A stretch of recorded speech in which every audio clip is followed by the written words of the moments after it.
If you like the sweet science, get ready to talk boxing on the Gloved Fist podcast with top boxing writers Frank Lotierzo and Jack Hirsch. Frank, a former amateur boxer out of Philadelphia, writes for NY Fights and can be seen on the Boxing Channel. Jack, an amateur boxer who competed in the New York Golden Gloves, was a 6-term president of the Boxing Writers Association. And now, here's Frank Lotierzo and Jack Hirsch. And we're back. Welcome to Glove Fist, where we talk boxing. My name is Frank Lotierzo, former writer, try to be full-time observer, joined by former 6-term president of the Boxing Writers Association of America, Jack Hirsch. Jack, I'm digging that shirt, sweatshirt, whatever. You're muted, Jack. I'm Frank. I'm trying to fit in my head and Muhammad Ali hitting the heavy bag here on the shirt. So Jack, you know what? Stop running and do some bench presses, and you'll have a chest, and it'll hold it up. My head. Yeah, maybe a way to hold up Muhammad Ali. Yeah, not now, too bad. If I had to make a bet, I would say that picture is not 60s Ali, it's early 70s. I have no idea, Frank. I got it at Old Navy.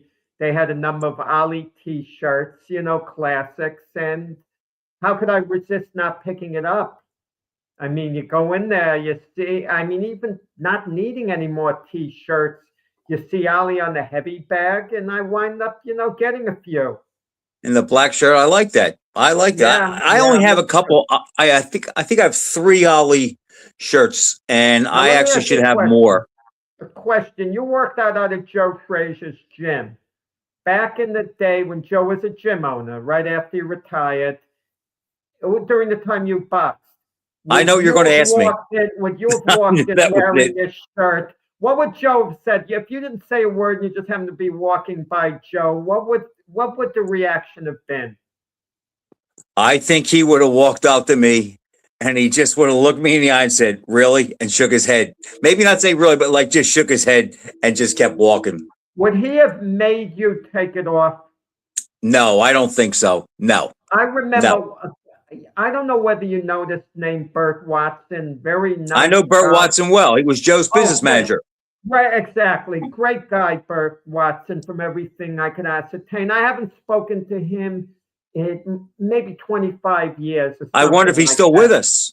But yeah, I haven't heard anything to the contrary. But Bert's a great guy. And he was telling me a story of when he was working for Joe. He mentioned something about Ali in the car. It wasn't necessarily complimentary, but he wasn't putting Ali down. Maybe when Joe was. And Joe dropped him off on one of those throughway stops, the rest areas. I heard that. Because Joe was so mad. But then Joe came back and got him an hour later. And said, "Come on," he didn't want to abandon them, but I think I'm not sure if I told you this story before, but it was uncomfortable saying Ali's name around that gym. And I remember one Saturday, it was about 2:00. The gym closed at 2:30, and we're in the shower in the locker room, and how guys are in there. They're talking, they're real loud. Well, his office backed right up to where the locker room was. And he walked out and he said, "Yo, keep it down. I'm on the phone." Remember Roger Stafford? Oh, sure. What good welterweight? Yeah. The welterweight. He was real tight with Michael Spinks, actually. Yeah, I think he was supposed to fight Sugar Ray Leonard. He was, and he fought Donald Curry instead.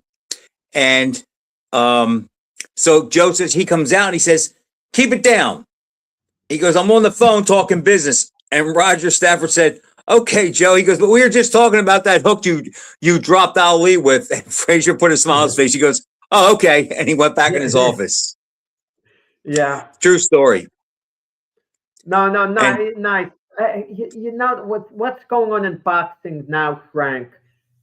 Hypothetically, realistically, we should be talking about the current state of affairs.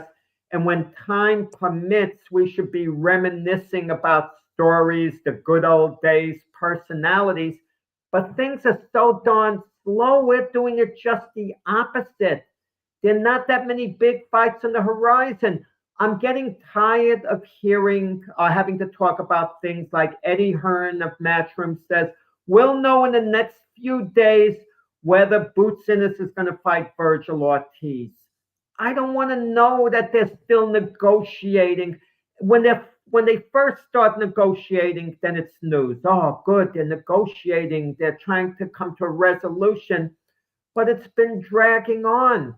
It's been dragging on, and I hate the idea when the biggest the next biggest fight is 4 weeks away, and it's Keith Thurman, Sebastian Fundora. Keith The Thurman, 28th of this month, right? talented guy, but that's not a big fight to me. Keith Thurman, 2 fights in 6.5 years. And then and Tyson Fury, okay, a comeback fight he's having. And I'm so tired of him. Yeah, and not bad. And then Conor Ben. This is what I don't get. He goes to Super Boxing, Dana White's organization. I don't know how they came to the name Super Boxing, but that's fine. What's in the name? And they're paying Conor Ben $15 million for one fight. But his next fight is April 11th on the undercard of Fury against Regis Prograis. How can it be for one fight? Super Boxing would be insanely out of their mind if it's a one-fight deal and Conor Ben can then leave them after one fight.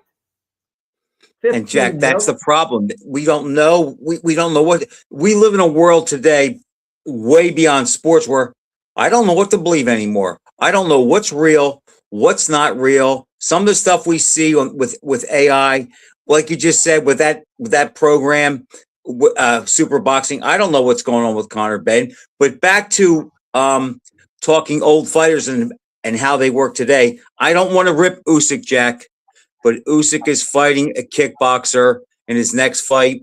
And first it wasn't for a title. Now it's supposed to be for the WBC title. Usyk, I feel bad ripping him because he's just answered the call. He's been a road warrior.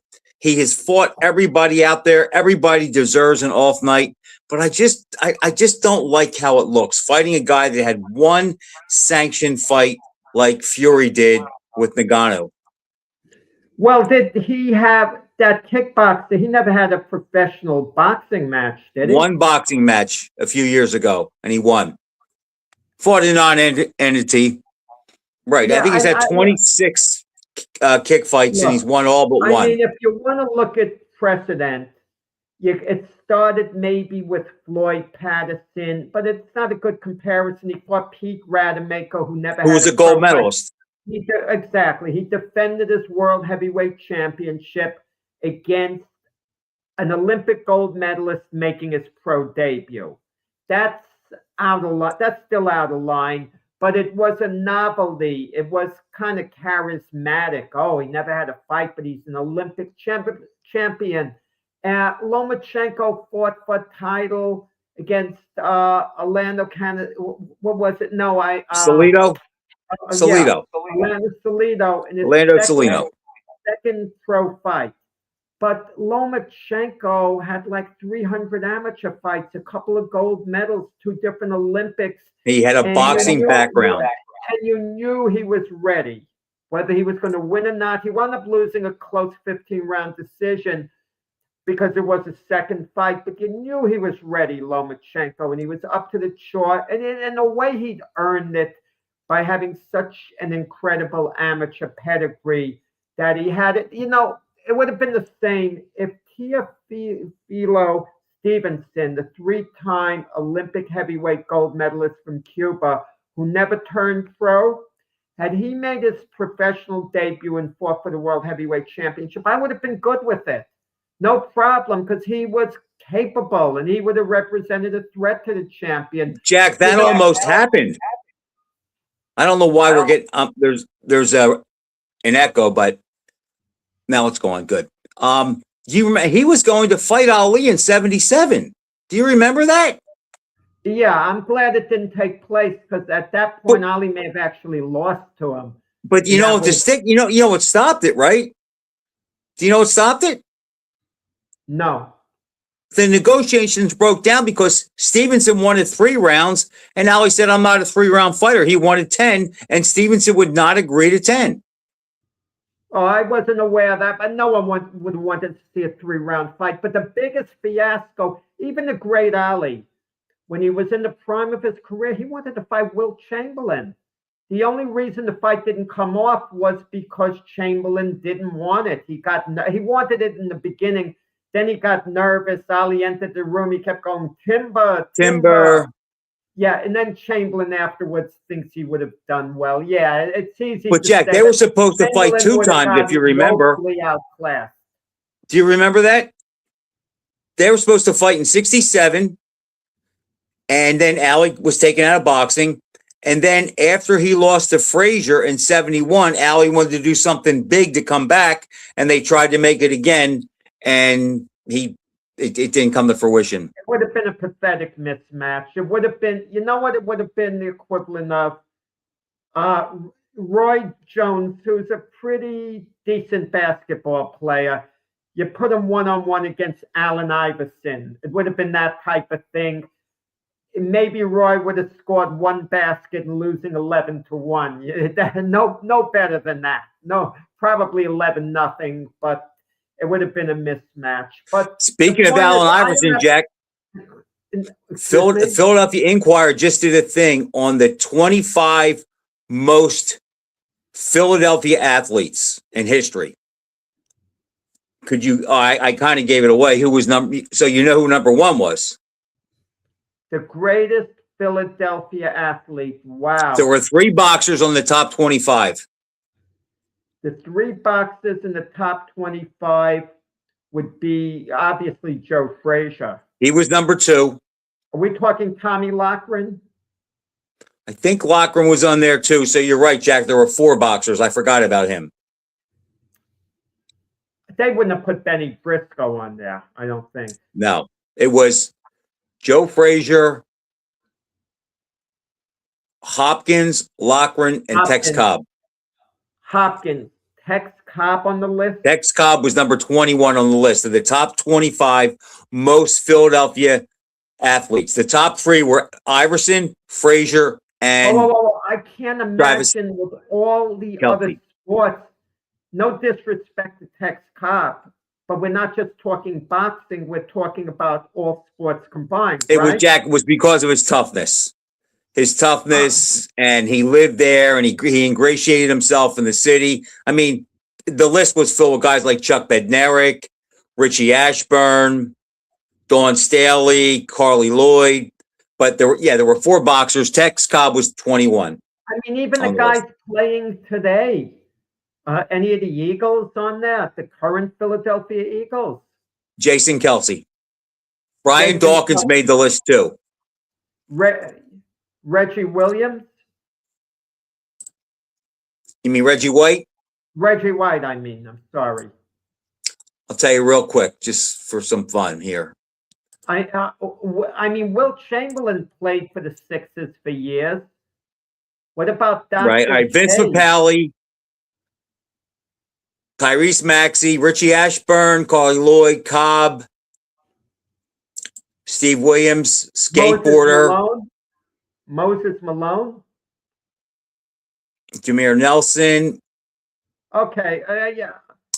Let me just see. Bednarik, Hopkins. Hopkins was 14. Smarty Jones. McNabb. I'm getting there, Jack. Barkley was 14. I doubt McNabb made it. Chase Utley, 13. Mike Schmidt, 11. Wilt, number 10. Richie Allen, number 9. Bobby Clark, 8. Irving, Dr. J, 7. Dawn Staley, 6. Brian Dawkins, 5. John Kruk, 4. And then we know that Jason Kelce, Smoking Joe, and Iverson.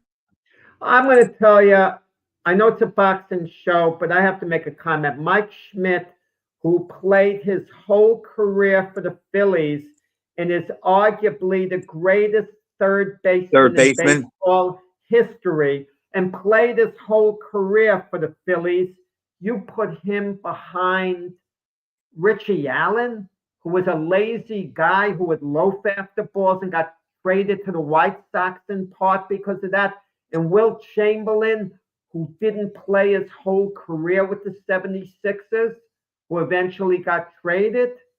I just don't get it. How could Reggie White not be on that list? Yeah, I mean, you kind of wonder, but it's what it is with that. But it was the writers, Jack, that picked it. It wasn't a fan vote in. It was the writers. Yeah. Getting back to what we were talking about before, does Usyk deserve a pass in this? Yes, if he's only gonna, if his title's not gonna be on the line, he deserves a pass. Okay. I'll bet you goes down as a title defense. I don't have a problem with it, but it's supposed to go down as a title defense. What happens if Usyk should slip up and somehow lose the fight? They'll have an immediate rematch. I mean, even when Floyd Mayweather fought Conor McGregor, I don't think any title was on the line, was it? No. Mayweather had been retired for 2 years. Look, if Usyk just wants it for the challenge, a spectacle, fine. But what kind of challenge is it if you're fighting a kickboxer who's not going to be allowed to kick? I agree. At least Muhammad Ali, Antonio Inoki was allowed to fight in part the way he wanted to. I know Inoki was inhibited, but he was throwing kicks and it was very dangerous with Ali getting some blood clots. It was a terrible thing. Jack, I can't imagine. Now, I've told you that I've been involved with martial arts for about 15 years. And I've done Wing Chun and Judo and a little Jiu-Jitsu. People don't realize how hard those leg kicks and how much they hurt when you take your shin and you kick somebody above the knee. And then, Jack, I'm telling you, one kick could end a fight. Okay. And the fact that Ali never trained for that and that he was able to take them, I know he paid for it when he went to the hospital with blood clots, but the fact that he could endure that kind of pain and act like it was nothing, his toughness was off the chart. Because let me tell you something, those things hurt really bad. I mean, we see MMA and people don't think it's much. They hurt like hell. I never asked you this one. I don't think I did, Frank. I mean, the greatest martial artist, at least the most charismatic one of all time, is Bruce Lee, the most famous one. Agreed? Without a doubt. Bruce Lee is mythical. You speak to people who would have won between Bruce Lee and this guy, and a lot of people say Bruce Lee would have beaten anyone. You put him in the ring, Bruce Lee at his best. Let's say he's allowed to kick. Put him in against George Foreman, who stopped Joe Frazier in Kingston, Jamaica. What would have happened? 135-pound Bruce Lee against Jack. Bruce Lee admitted that. He admitted that during his life that he would have got killed in the ring by Ali. He admitted that. I don't remember him saying that. Yeah, I read it a few times. He was a big admirer of Ali. You're right, but he admitted that he knows there's weight classes for reasons.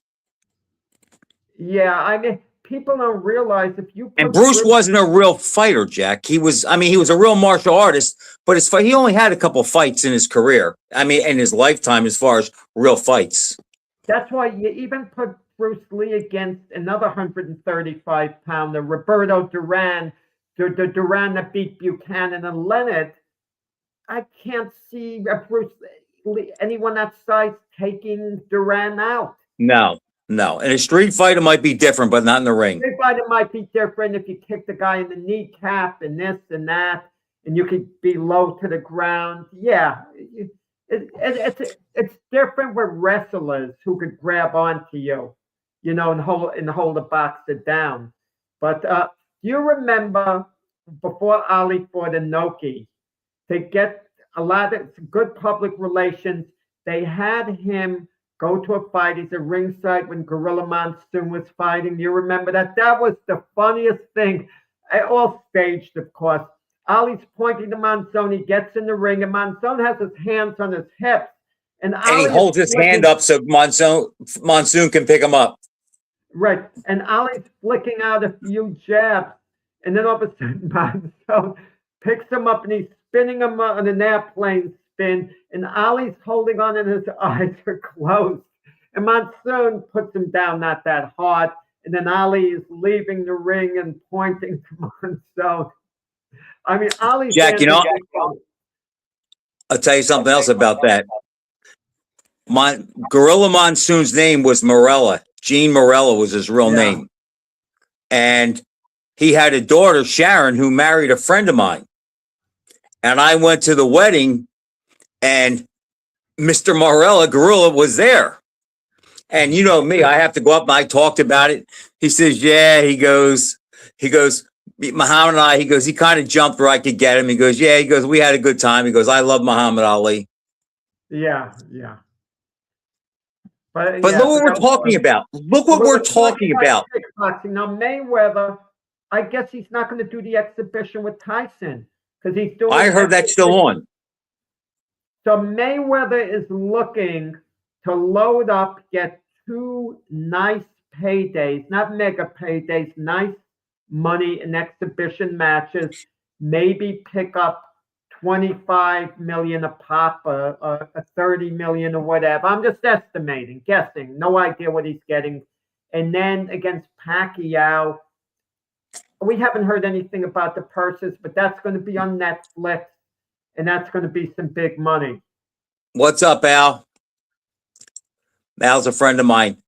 Jack, you're right. And that's why I've said all along, since it's been announced, that if Mayweather and Pacquiao finally do fight, I could never pick Pacquiao because Mayweather is looking at this long term and his only stock in trade is his undefeated record. And when that goes, he can no longer be the promoter.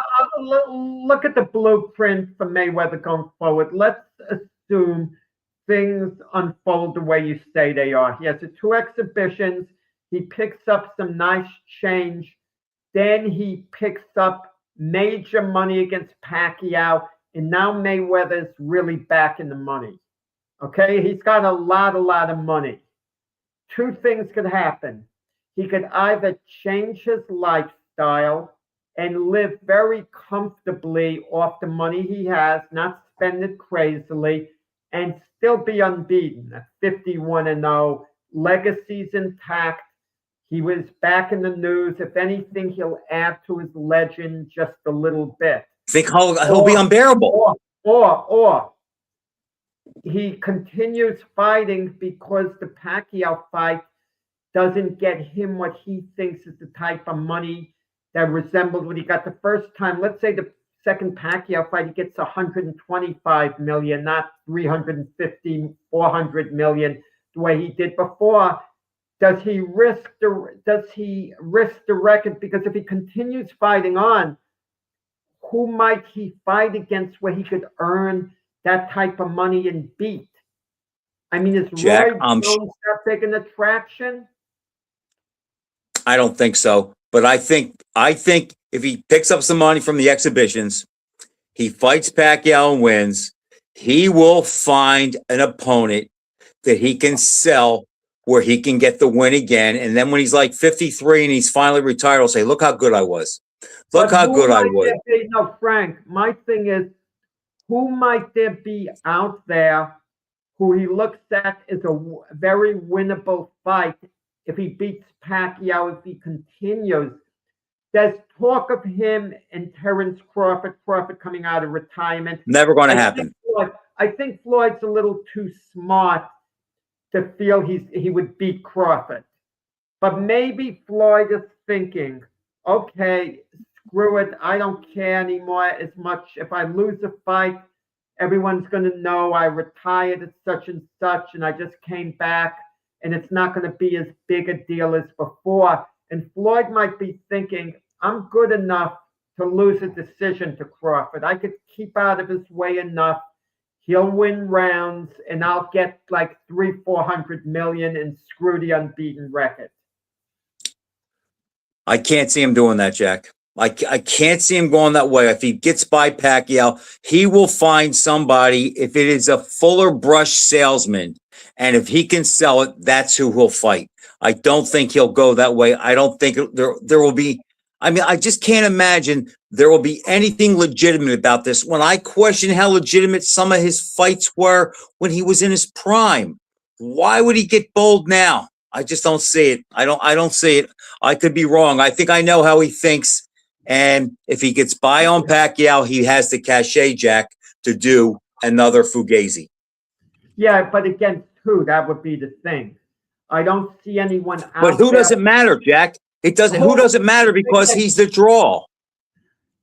Can Floyd at this stage legitimately beat Mike Tyson going forward when Tyson's 60 and Floyd is like 50? No. Can That'll never be a real fight. Does Floyd have a chance to beat Jake Paul? No, I would take Jake Paul. Because he's much bigger. He's too big. I'm looking, but those are names that would draw mega money if they were for real. Jack, Okay? the name that draws mega money, we might not even know of today. Today, it might be somebody totally off the mark who we have no clue. But I believe that he will find an angle and a gimmick to sell to the public. And that brings me to what I was talking to you about before the show. On my cable company, Comcast Xfinity, all of a sudden, not all of a sudden, I don't know how long it's been on there, but I just happened to stumble on it last week. It's HBO boxing, Jack, and it just goes from one fight to the other from 2000 on. Earlier today, Golovkin, and they showed the first two Golovkin-Canelo fights. But over the weekend, I don't know how it worked out that way. Maybe because of what's going on with Pacquiao and Mayweather, but they showed a ton of Pacquiao and Mayweather fights. And there was nothing going on this weekend.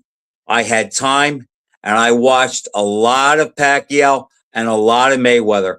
And I don't care who thinks what, how offended anybody is by this.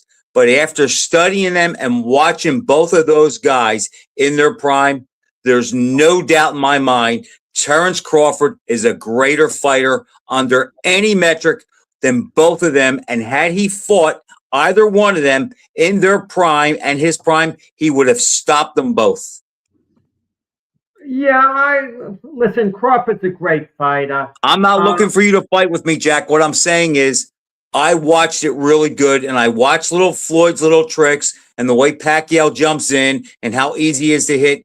Crawford is a greater fighter than both of them. The only thing he doesn't have is he didn't get the names on his resume to build it up like they did. But most of the guys they beat were at catch weights, past or before their prime. At least Pacquiao in his welterweight era. Well, Crawford would have stopped the prime Pacquiao. Mayweather's such a great defensive fighter. If Mayweather, it might have gone the distance. Yeah, well, that's what I'm talking about. I'll see that. Yeah, I'll see that. But Crawford wins the fight, Jack. Yeah, I mean, but Mayweather's key to victory, if he was to win that fight, he would have to get off to a good start because Crawford tends to relax in the early rounds of fights.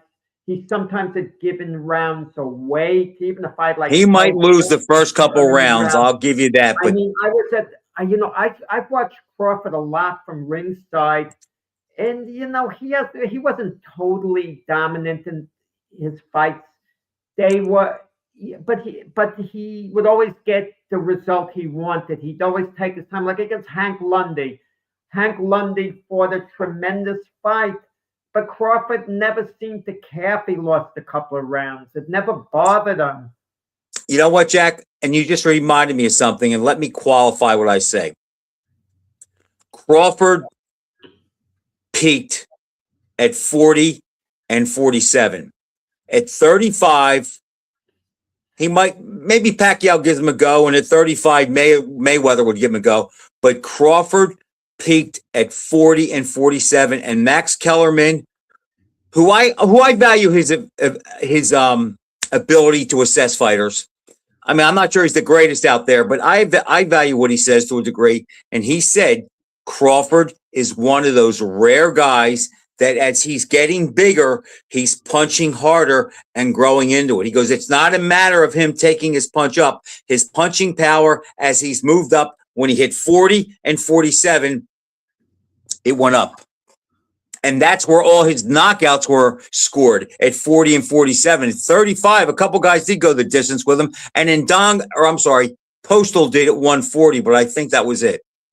Yeah, you know what hurts Crawford a little bit in evaluating his all-time greatness compared to others?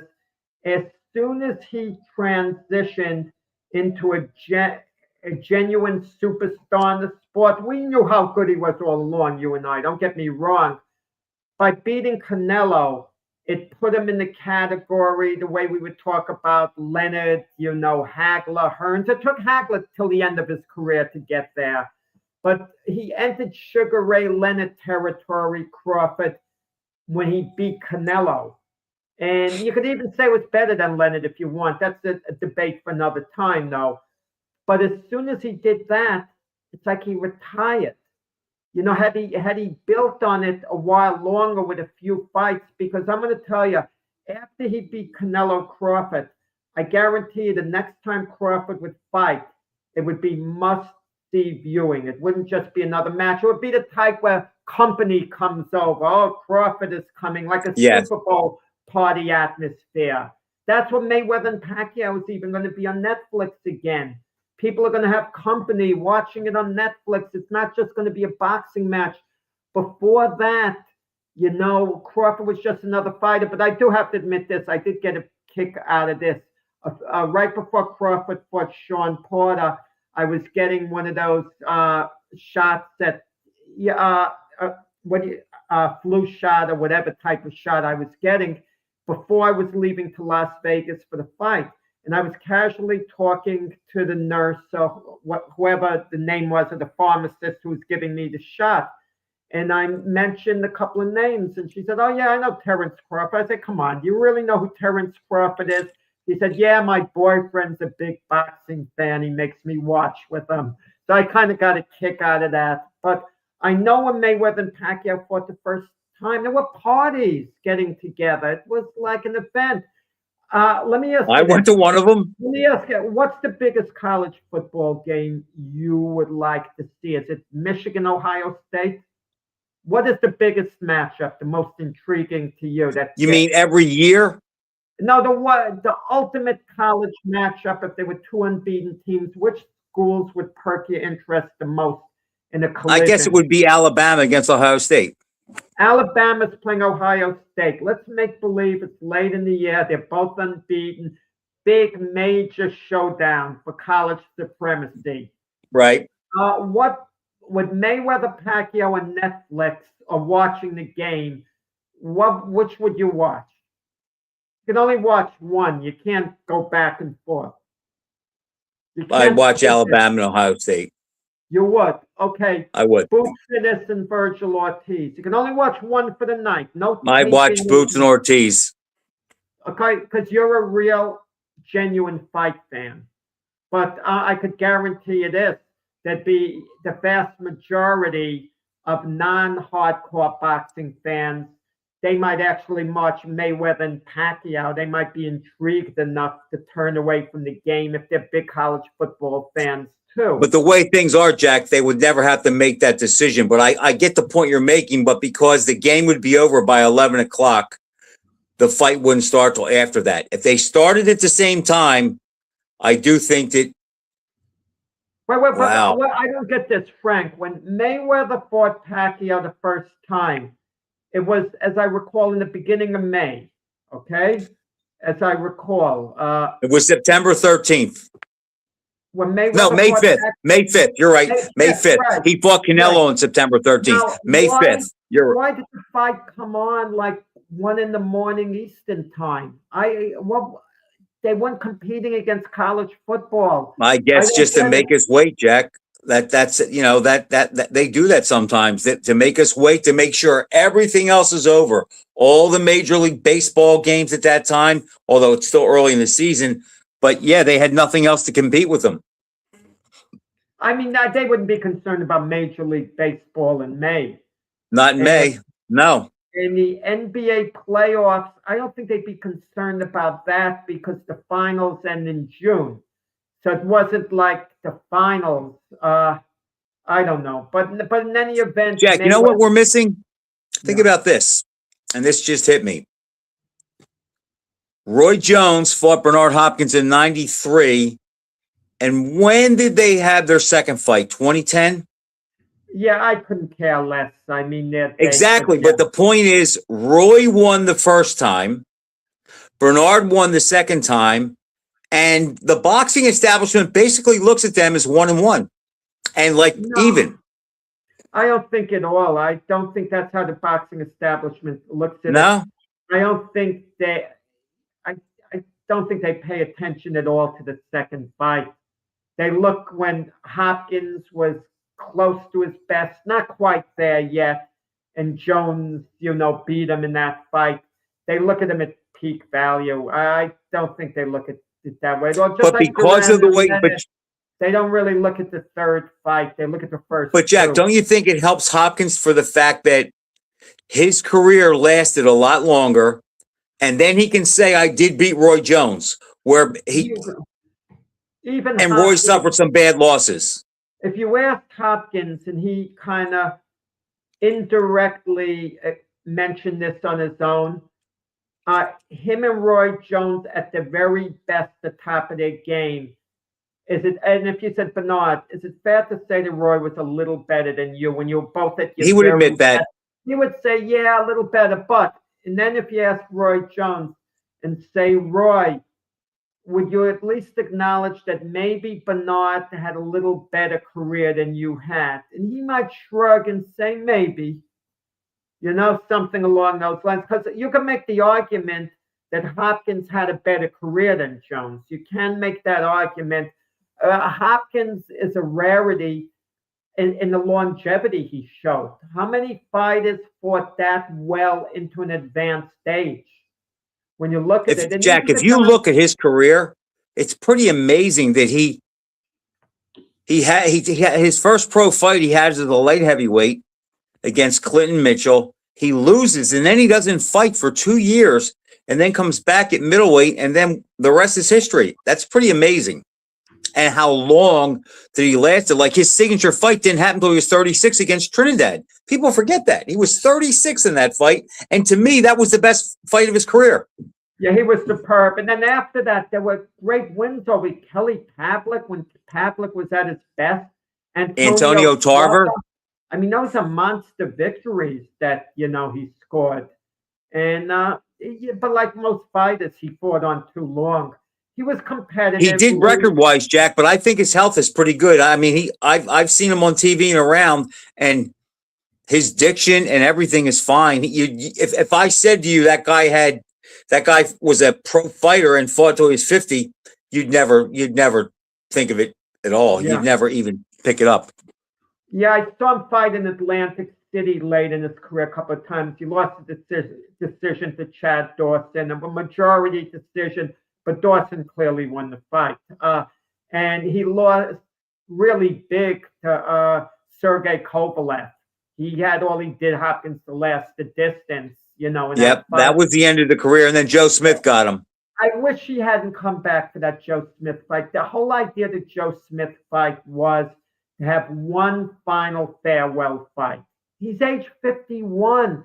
And Joe Smith never would have had a chance against Hopkins in his prime. No shot. No, he knocked him out of the ring. Yeah, Hopkins was competitive in the fight, but Smith was so much physically stronger. So Hopkins' experience, his guile at that point, it could do him no good. And it was the only time he was stopped in his career. So, yeah. So you agree with me that the Trinidad fight was Hopkins' best fight? I can't think of a fight where he was more complete. He had a hidden gem that no one talks about, a hidden gem. He stopped Glenn Johnson in 11 rounds. That was a big win too, because Glenn Johnson doesn't get stopped. Yeah, exactly. Look what Glenn Johnson turned out to be, like after that. And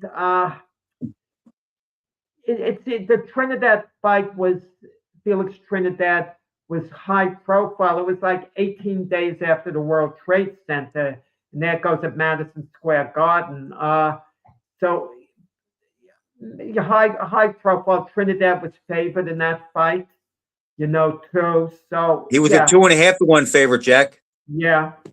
There was never a doubt in my mind. That's when I used to be able to pick fights correctly. There was never a doubt in my mind that Hopkins was going to win that fight. Never a doubt in my mind. And I believe that Hopkins could have lived with any middleweight in history. Hopkins, beat some of them, not all of them, but beat a lot of them. Yeah. Hopkins liked to talk about a certain style, fighting certain guys. He thinks he said in the past, he would have done well against Sugar Ray Robinson. He thinks he would have done really well. And he thinks there's a good chance he beats Sugar Ray Robinson. And Hopkins was talking objectively because he said, well, against Carlos Monzon, I could see myself losing that fight. Because he knew Monzon's reach and style was all wrong for Hopkins in a fight like that. I could see him making Robinson look ordinary in the fight going the distance, but I can't think of a path how Hopkins wins. I wouldn't sell Hopkins short against anyone. The one matchup that never quite happened that would have been Hopkins and Tony. And Tony, both at their best. I mean, Tony was old school. People don't realize how good Tony was when Tony put it all together. He was great. I don't mean excellent. He was an all-time great, but he was so inconsistent in his performances. It hurts his ranking if you compare. I like Hopkins in that fight at middleweight and light heavyweight. After that, Tony would be too much for him. But if you think about it, Jack, Tony had a lot of close calls at middleweight and super middleweight and even light heavyweight. He didn't really pick it up till he got to cruiserweight because he had that great chin and he brought those skills up with him and he could outbox those big guys like Yurov, like Peter, like Rockman. And I hate that he brags about beating Holyfield because that Holyfield was a corpse. I don't think Tony brags about doing. Oh, he does all the time, Jack. I stopped Holyfield. I've seen him do it plenty of times. Holyfield accomplished a little bit afterwards, and what can you say? You got to give Tony some credit for that fight, the way he performed. Holyfield looked worse than Sugar Ray Leonard did when he got in the ring against Hector Camacho. In the fight, Tony made him look that way. Jack, I remember before the Tony fight, I said this 2 times. When I saw Leonard get in the ring with Camacho, and when I saw Holyfield get in the ring with Tony. And Jack, God is my witness. Any of my buddies that are watching, that were with me, my one buddy, Pat Duran, he was there. I said the way that Leonard was moving around in the corner in 1996 and shadow boxing before the fight, I says, he barely looks like a pro fighter. And I saw the same thing in Holyfield. When he got in the ring with Tony, he's trying to loosen up and he's moving around, and he didn't even look like he didn't even look comfortable doing that. You wonder, these guys, do they really think about their legacy? Do they care about it? Are they like even Ali coming back to fight Holmes? I mean, Ali had to know how good Holmes was. He sparred with him a tremendous amount of rounds. So he had to know how good Holmes was. And yet he fights him because Ali's arrogance, and I hate to say it, there's an arrogance that absolutely many great athletes have, that he'll find a way to win. He's Jack, probably thinking, exactly, I'm not sure exactly how I'm going to do it, but I'll figure it out during the fight. And Ali gets pummeled. That was Ali getting stopped by Holmes the way he did. and Ali's the last guy who would have wanted any pity. That was the most sorry scene to me. One of the Let me most ask you sorry this. scenes. Yeah. What was, and I just had this discussion with a buddy of mine a couple weeks ago. If you think about their careers, Ali's career and Leonard's career, parallel. Both had Dundee, gold medal guy, biggest star in the sport. Both were taken out of boxing for different reasons at about age 25. Okay. Leonard because of the retina, Ali because of the draft. And both of their careers, their last two fights were really humiliating losses. So my question to you is, if you take into totality, what looked worse? Ali against Holmes and Berbick or Leonard against Norris and Camacho? Well, I want to dispute a little bit what you said. First off, Leonard lost big to Norris. I don't think he was humiliated in the fight. He went the distance. He won a couple of rounds. I mean, he hung in Jack, there. he was knocked down twice. He looked like a punching bag. No, it wasn't like a punching bag. Norris He was looked just horrible. He was never in that fight. way too good. But I don't think Leonard was humiliated. It was just a bad loss. And Ali against Berbick, same thing. Ali actually got off to a good start against Berbick. He actually won a few rounds. Okay, so let's look at it this way. He was competitive against Berbick. What was worse, Ali losing to Holmes or Leonard losing to Camacho? Which one would have humiliated you more? If you were Ali after Holmes or Leonard after Camacho? Because that's the only time they were ever stopped. The difference was Leonard went down a couple times. And neither of them won a round. Maybe Ali against Holmes. Maybe you could make an argument for one of the rounds, Right. At most.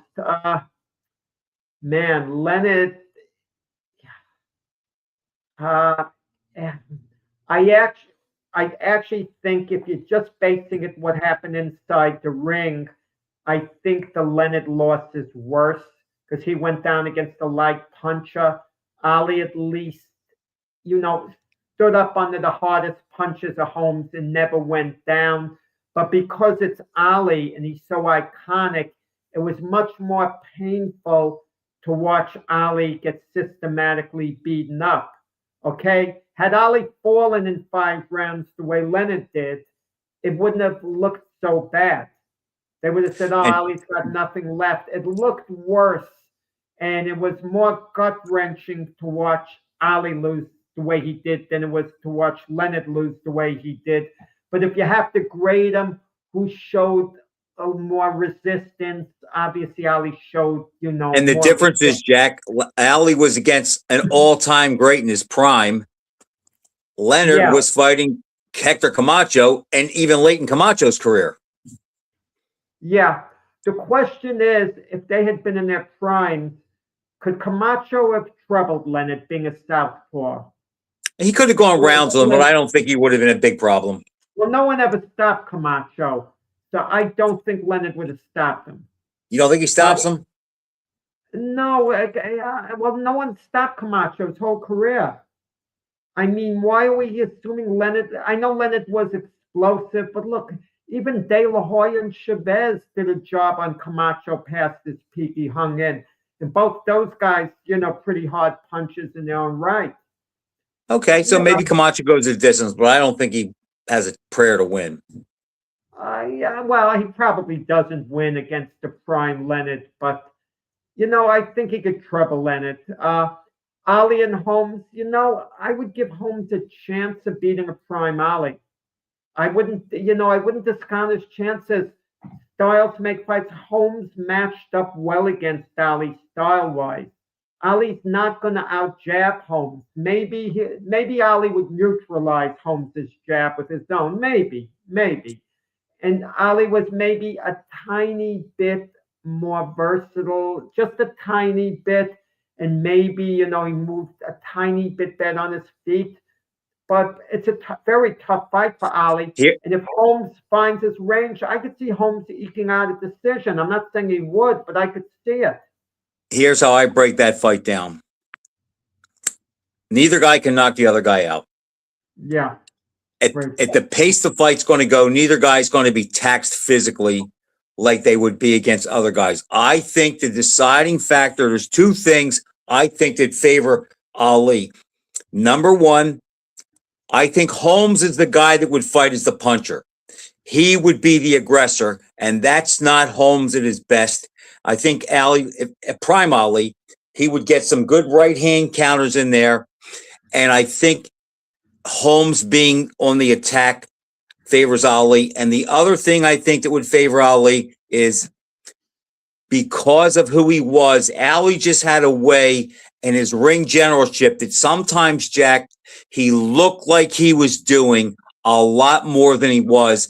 And I think in those tight rounds, Ali with a couple flurries on his toes, throws 4 or 5 punches at Holmes, maybe 2 hit, and there's no return. I just think Ali would look like he was doing more when he got off, and I think he would get off just enough to pull out a decision. But if they fought 3 times, I wouldn't bet my life that he wins all 3.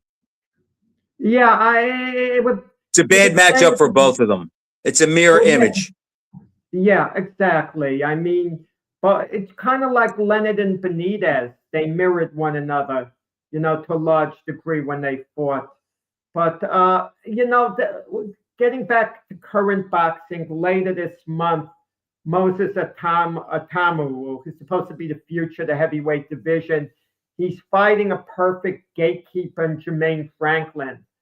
If you can't beat Jermaine Franklin, then he's not what we thought he was. But, he should be able to do that pretty decisively. But I think Franklin's a gatekeeper in this sense. He went the distance with Anthony Joshua a few years ago. And let's see if Atamu can stop him. He doesn't have to be sensational. He could stop him late in the fight. But that's your yardstick of measurement. If Atamu wins a decision, if he wins every round, fine. It doesn't mean he's less of a prospect. We could then say Franklin's a tough guy. But show us that you're special in the fight by getting Franklin out of there. Jack, Tom is going to stop Franklin inside of 3 rounds. Okay, it's the perfect setup. He can punch. He has fast hands. He lets them go. He's fighting a guy now on the decline who probably needs a couple rounds to get warmed up, who's not a big puncher. All the ingredients are there for Atama to look like Superman in this fight. Yeah, and eventually there'll be calls for him to fight Usyk if Usyk's around. I got to think of Usyk's mentality. He's a very nice man. He's a great guy. I like him. But the thing about it is, if Usyk retired now, he's unbeaten. He's beaten top of the line guys. What does he have to gain going forward? He should have all the money he needs. I don't get this. Usyk said he's going to fight for a couple more years. Let's say Atama has some really big wins in the next year and a half. I mean, let's just say he blows through a couple names. Say he fights Cabal and he beats him pretty handily. Can Usyk retire without fighting him? See, Lennox Lewis, the biggest threat to his career, Jack, when he left was Vitaly Klitschko. And as much as people have a problem, he won the fight fair and square, and he was smart not to fight him again. Can Usyk leave? If Atama is the top guy and the threat to him, can he leave without fighting him? Well, there are other fights that could be made for Atamu. Fabio Wardley's fighting Daniel Dubois, okay? And if Dubois wins, he was beaten twice before by Usyk. There's no interest in a third fight. Dubois could maybe fight Atamu in an All England, showdown, kind of, if that happens. If Fabio Wardley wins against Daniel Dubois, Fabio Wardley against Usyk, it'll be called a unification fight again, even though you have to be out of your mind if you don't think Usyk's the champ. Heavyweight champ, of course, without question. And then there's Tyson Fury, who you get the feeling everyone's in it for the money. I get that, but he's truly in it for the money at this point. You get the feeling. But Atamu against Fury in England, and then there's Anthony Joshua. maybe Utamo against Joshua. I mean, the fighters in England, when you think of it, Utamo, Fury, Joshua, the Fabio Wardley if he beats Du Bois. Man, that's you could. I mean, they have control of the division. It seems. I'm just trying to think who could Atama beat, Jack, where he'd get a lot of credit, because if he beat Fury, we'd say his age and inactivity. If he beat Joshua, you think he does? Yeah, he does, for the simple reason he's a riser. Look, Marciano got credit for stopping Lewis, didn't he? I know everyone said Lewis was old over the hill, but they were excited about, what he did. It's expected. It was a different world back then, Jack, and there weren't as many critics then as there are now. Yeah, but it's any fight. Once you beat a guy, it doesn't matter how good he is going into the fight. You judge him going after. You yourself said that with Errol Spence losing to Crawford.